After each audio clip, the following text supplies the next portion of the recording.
Movie के start में हम ली और उसकी गर्लफ्रेंड युवान को देखते हैं। दोनों पेंटिंग किया करते थे और इस काम में कामयाब होना चाहते थे। युवान ओरिजिनल पेंटिंग्स बनाती थी जबकि ली फेमस पेंटिंग्स की डुप्लीकेट्स बनाता था। ली बहुत ज्यादा टैलेंटेड था, इसलिए वो आसानी से किसी भी पेंटिंग का डुप्लीकेट बना सकता था, मगर वहाँ के डीलर्स ली के काम को पसंद नहीं करते थे, इसलिए उसकी पेंटिंग्स बिकती नहीं थी। फिर एक दिन ली को पता चलता है कि एक आदमी जिसका नाम लुकमान था वो युवान की पेंटिंग को एग्जीबिशन में रखना चाहता है। अब युवान चाह रही थी कि उसकी पेंटिंग के साथ साथ ली की पेंटिंग को भी वहां रखा जाए, मगर ली की पेंटिंग्स कॉपी होने की वजह से लुकमान इनकार कर देता है। ली उनकी बातें सुनकर युवान को कहता है कि तुम उसकी ऑफर एक्सेप्ट कर लो। अब नेक्स्ट सीन में हम देखते हैं कि युवान की पेंटिंग्स एग्जीबिशन में रख दी गई हैं और वो वहां अपनी पेंटिंग के साथ ली की एक ओरिजिनल पेंटिंग भी रख देती है। तभी एक पेंटर नामी आदमी वहां आकर ली की पेंटिंग का मजाक उड़ाने लगता है। युवान उसके इस बिहेवियर पे बहुत ज्यादा गुस्सा होती है। पेंटर के वहां से जाते ही ली उसका पीछा करता है और उससे माफी मांगता है। अब पेंटर उससे कहता है कि मैं दरअसल तुम्हारी पेंटिंग की बुराई नहीं बल्कि तारीफ करना चाहता था,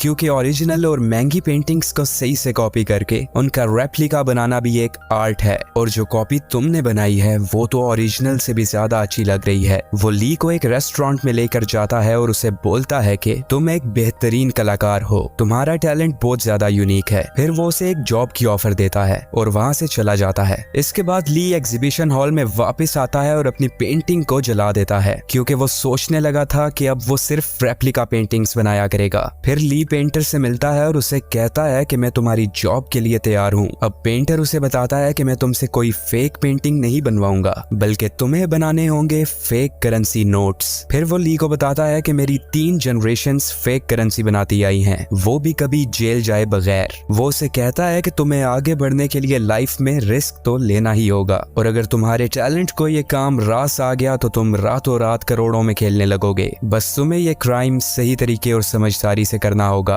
फिर ली घर वापस आता है और अपनी गर्लफ्रेंड को लुकमान के साथ जाते हुए देखता है, क्योंकि अब युवान उसके साथ नहीं रहना चाहती थी, इसलिए कि ली ने अपनी पेंटिंग जलाकर उसका बहुत नुकसान कर दिया था। ली पैसों के मामले में तो स्ट्रगल कर ही रहा था, पर अब उसका प्यार भी उसे छोड़ चुका था, इसलिए वो पेंटर की ऑफर एक्सेप्ट कर लेता है। पेंटर उसे कहता है कि अमेरिकन गवर्नमेंट ने हाल ही में नई करेंसी बनाना स्टार्ट की है जो कि कॉपी करना बहुत मुश्किल है। करेंसी में इतनी ज्यादा कॉम्प्लिकेशंस हैं कि दुनिया का बड़े से बड़ा रेप्लिका आर्टिस्ट भी कॉपी नहीं कर सकता, इसीलिए मुझे तुम्हारी जरूरत है, क्योंकि सिर्फ तुम ही इसकी कॉपीज बना सकते हो, वो भी पेंटिंग मशीन यूज किए बगैर। फिर पेंटर उसे बाकी के टीम मेंबर्स से मिलवाता है, जिनमें प्रिंटिंग प्लेट स्पेशलिस्ट याम, कलर्स थ्योरी की एक्सपर्ट लीवा, सब चीजों की अरेंजमेंट्स करने के लिए शुम, और वोंग जो सिक्योरिटी एक्सपर्ट है। डॉलर बनाना आसान काम नहीं था, इसके लिए सबसे पहले स्टार्च पेपर की जरूरत थी, क्योंकि इस पेपर में इंक अपना कलर चेंज कर देती है और इसी के जरिए फेक नोट्स ट्रेस किए जाते हैं। इसके बाद ली नोट का डिजाइन बनाने लगता है और पेंटर उसकी ड्राइंग से काफी ज्यादा खुश था,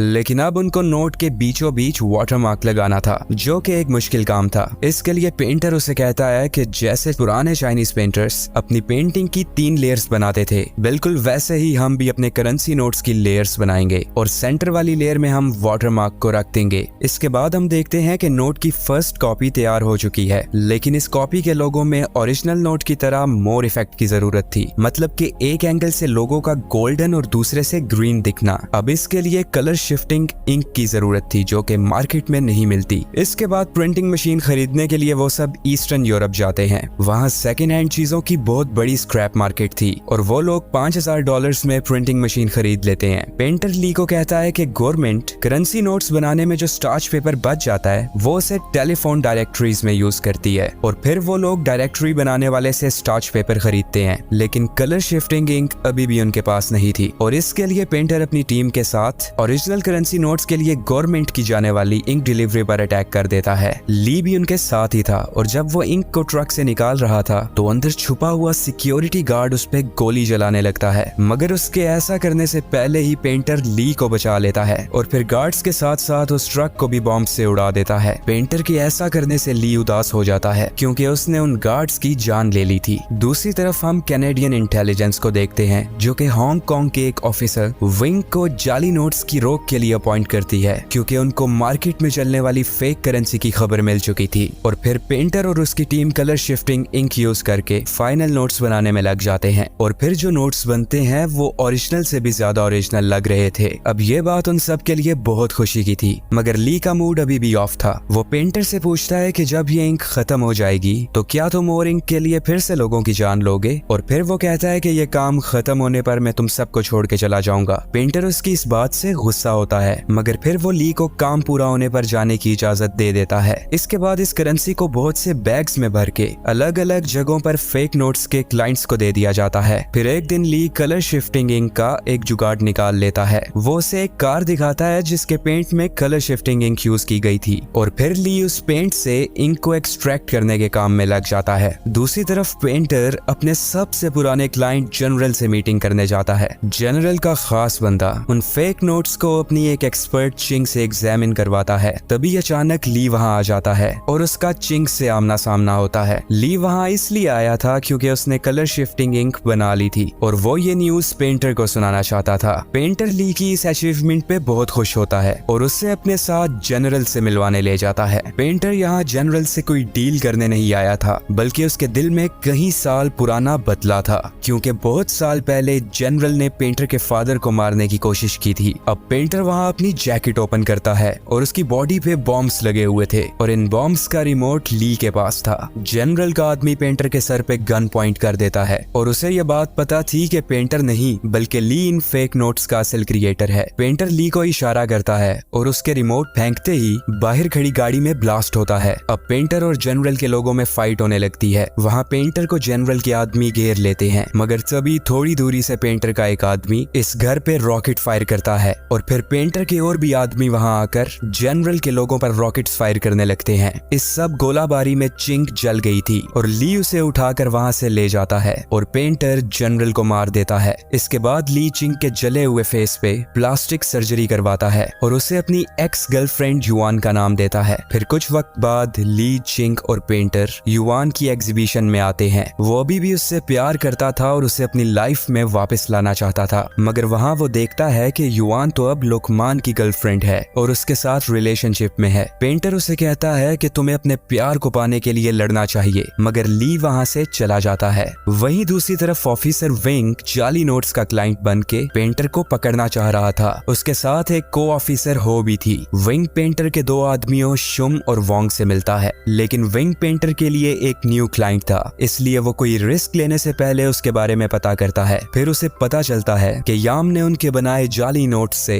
एक वॉल क्लॉक खरीदी थी और इसी वजह से विंग उस तक पहुंचा, जो कि पुलिस का आदमी है। याम ने रूल ब्रेक किया था क्योंकि अपने बनाए जाली नोट से खुद के लिए कुछ भी खरीदना मना है। फिर पेंटर याम और उसकी फैमिली को मार देता है। इसके बाद विंग पेंटर से डील करने आ जाता है क्योंकि उसे अभी तक ये नहीं पता था कि पेंटर उसकी असलियत जान चुका है। पेंटर ली से कहता है कि विंग को मार दो, मगर ली डर जाता है। इसके बाद पेंटर विंग को मार देता है और फिर ली पर बहुत ज्यादा गुस्सा करता है। वो कहता है कि मैंने तुम्हें क्या से क्या बना दिया और तुम अभी तक इतने डरपोक हो। फिर वो उसको आखिरी चांस देने के लिए युआन और लुकमान को किडनैप करके ली के सामने लाता है और उसे लुकमान को मारने के लिए कहता है, क्योंकि ऐसा करने से ली को उसकी एक्स गर्लफ्रेंड वापस मिल जाएगी। मगर ली उसको मारने की बजाय अपनी गन पेंटर पे पॉइंट कर देता है। पेंटर जानता था कि ली डरपोक है, इसलिए वो लुकमान को मार देता है। अब ली युआन को बचाता है और पेंटर और उसके बंदे उन पे फायरिंग करने लगते हैं, मगर तभी चिंग वहां आ जाती है और पेंटर के सभी बंदों को मार देती है। इसके बाद ली और पेंटर का आमना सामना होता है और ली उसे मार देता है। फिर ली चिंग और विंग के लिए लाए हुए फेक नोट्स लेकर वहां से भाग जाता है और वो दोनों एक रिजॉर्ट में छुप जाते हैं। वहां न्यूज़पेपर में ली पढ़ता है कि पेंटर बच गया था और वो अभी भी जिंदा है। अब ली ये बात जानता था कि पेंटर बदला लेने के लिए युआन को नुकसान पहुंचाएगा। अब ली युआन के पास पहुंचता इससे पहले ही ट्रैवल एजेंट के ऑफिस में पुलिस ली को फेक करेंसी यूज करने के जुर्म में अरेस्ट कर लेती है। इसके बाद वो ली को इंटेरोगेट करती है, मगर ली बहुत डरा हुआ था, इसलिए वो उसे कुछ भी नहीं बताता। फिर युआन अपना लॉयर लेकर ली की बेल करवाने आती है। हो कहती है कि ली को हम छोड़ देंगे, मगर उसके जरिए हमें पेंटर की इंफॉर्मेशन चाहिए। युआन उनकी हेल्प के लिए मान जाती है। फिर वो यही बात ली से करती है और ली पेंटर की इंफॉर्मेशन देने के लिए तैयार हो जाता है। फिर पुलिस ली की मदद से चिंग और पेंटर का स्केच बनवाती है और ली आजाद हो जाता है। इसके बाद युआन और ली एक होटल में जाते हैं और एक दूसरे के साथ प्राइवेट टाइम स्पेंड करते हैं। अगले दिन हो पुलिस स्टेशन के बाहर पेंटर जैसे दिखने वाले एक ऑफिसर को देखती है और हो उसका पीछा करने लगती है। अब उस उस आदमी के पकड़े जाने पर वो कहता है कि मैं एक पुलिस ऑफिसर हूँ और उस दिन ली के अरेस्ट होने पर पुलिस का ड्राइव करने वाला मैं ही था। फिर हो को पता चलता है कि ये ऑफिसर सच बोल रहा है और अरेस्ट होने के बाद ली ने काफी देर ड्राइवर को देखा था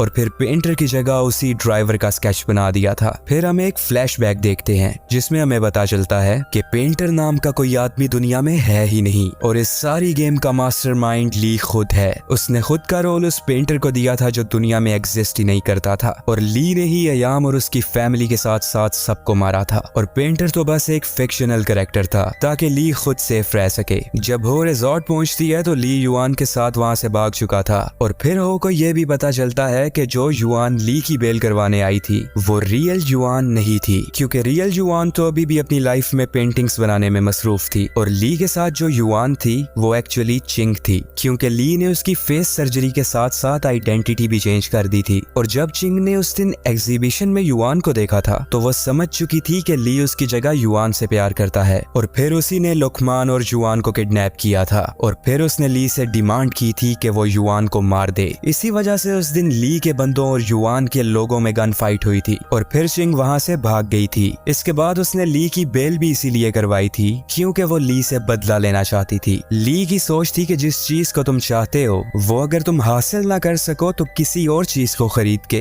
उसी जैसा बना दो, जिसकी एक मिसाल जाली करेंसी है। चिंग ली की वजह से बहुत हर्ट थी, इसलिए वो हो के लिए लाइटर में एक पेपर छोड़ देती है जिसमें उस बोट का नंबर था जिसमें उसने ली के साथ जाना था। फिर हम समुद्र के बीच ली और चिंग को देखते हैं जो कि हांगकांग की टेरिटरी से बाहर निकलने वाले हैं। तभी चिंग उसे कहती है कि वो बोट को हांगकांग की टेरिटरी में ही गोल गोल घुमा रही है और मैं तुम्हारे साथ फेक युआन बन के नहीं रहूंगी। तभी वहाँ पुलिस आ जाती है। अब ली बोट चलाने की कोशिश करता है मगर वहाँ बॉम्ब पड़ा था जिसका रिमोट चिंग के पास था। तभी वो रिमोट का बटन प्रेस करती है और बोट ब्लास्ट हो जाती है। हो ये सब देख रही थी। फिर कुछ दिन बाद हो असली युआन के पास जाती है और उसे ली का फोटो दिखाती है। युआन उसे बताती है कि ये आदमी कुछ साल पहले मेरा नीबर था। यहाँ ये पता चलता है कि युआन और ली कभी रिलेशन में थे ही नहीं और ली उससे एक तरफा प्यार करता था और उसको पाने के लिए उसने फेक करेंसी नोट्स बनाना शुरू किए ताकि वो बहुत ज्यादा अमीर हो जाए और युआन को हासिल कर सके। मगर तब भी जब उसे युआन नहीं मिली तो उसने अपनी सोच के मुताबिक चिंग को युआन जैसा बना दिया। The end. लाइक और सब्सक्राइब करना मत भूलिएगा। Take care stunners and bye bye.